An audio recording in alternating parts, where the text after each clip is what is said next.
Assalamualaikum warahmatullahi wabarakatuh. Bagaimana suaranya terdengar jelas? Selamat pagi untuk Taruna-Taruni SMK Penerbangan Semarang. Hari ini tanggal 23 bulan 9, materi PJOK daringnya ya. Pada pertemuan kali ini, materi kalian adalah akurasi di KD atau kompetensi dasar komponen kebugaran jasmani. Di sana ada salah satu komponen yang harus kalian laksanakan, yaitu akurasi. Akurasi itu apa? Akurasi adalah kemampuan seseorang untuk menempatkan sesuatu sesuai dengan sasaran. Itu bahasa yang paling sederhana, insya Allah kalian paham. Tugas kalian adalah silakan membaca materi yang sudah saya sampaikan, yang sudah saya kirim di Fresto. Di situ ada 10 komponen kebugaran jasmani, kemudian ada spesifik lebih khusus ke akurasi. Dibaca kemudian dipahami. Berikutnya adalah tugas kalian. Kalian membuat contoh bentuk pelaksanaan akurasi.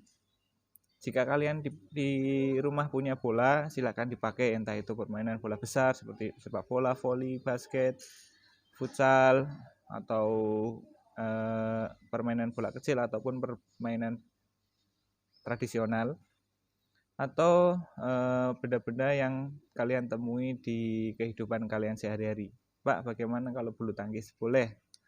Menggunakan alat? Boleh. Misalkan kalian punya shuttlecock di rumah sama raket, kalian buat jarak, kemudian kalian melakukan servis, kalian tandai dulu titik sasarannya, kalian servis, shuttlecocknya harus ke sana, masuk ke sana, itu salah satu contoh, boleh silakan. Atau di benda-benda yang kalian temui sehari-hari, sebagai contoh, misalkan kalian melipat kertas, buat jaraknya minimal 3 meter ya, jangan lupa.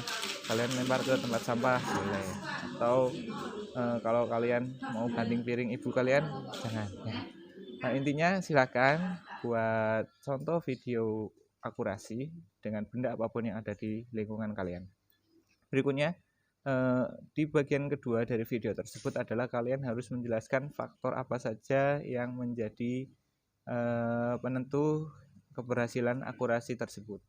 Sebagai contoh, kalian harus, saya ulangi, kalian harus memberikan minimal 2 komponen dari 10 komponen kebugaran jasmani yang dijadikan sebagai penunjang keberhasilan akurasi tersebut. Sebagai contoh, kalian melemparnya sambil berdiri misalkan. Salah satu contoh komponen penunjang akurasinya adalah keseimbangan.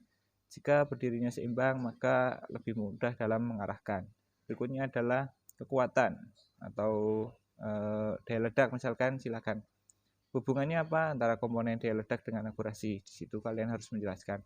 Berikutnya harus ada juga minimal 1 komponen dari luar atau eksternal diri kalian. Sebagai contoh adalah angin. Misalkan kalian melaksanakan kegiatan ini di lapangan, kalian kan juga harus mempertimbangkan angin atau pencahayaan atau kondisi yang lainnya. Silakan kalian harus menjelaskan.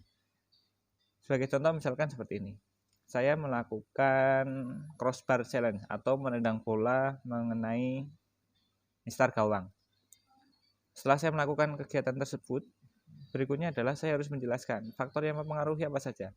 Dalam kegiatan saya tadi, yaitu menendang bola ke mistar gawang, faktor yang mempengaruhi adalah keseimbangan salah satunya. Karena saya harus melakukan awalan, kemudian saat menendang bola, kaki satu saya harus menumpu. Di situ kunci keseimbangan saya. Jika saya tidak seimbang, maka saya akan susah mengarahkan. Berikutnya adalah daya ledak. Saya harus benar-benar mengukur seberapa seberapa besar daya ledak yang saya gunakan untuk melujutkan kaki saat mengenai bola. Itu 2 contoh komponen yang saya gunakan. Berikutnya adalah saya harus mempertimbangkan angin. Jika anginnya berlawanan, saya berarti harus menambah powernya. Jika anginnya searah dengan bola, berarti saya harus mengurangi powernya. Itu contoh ya. Silakan kalian buat, kemudian videonya kalian upload di Facebook.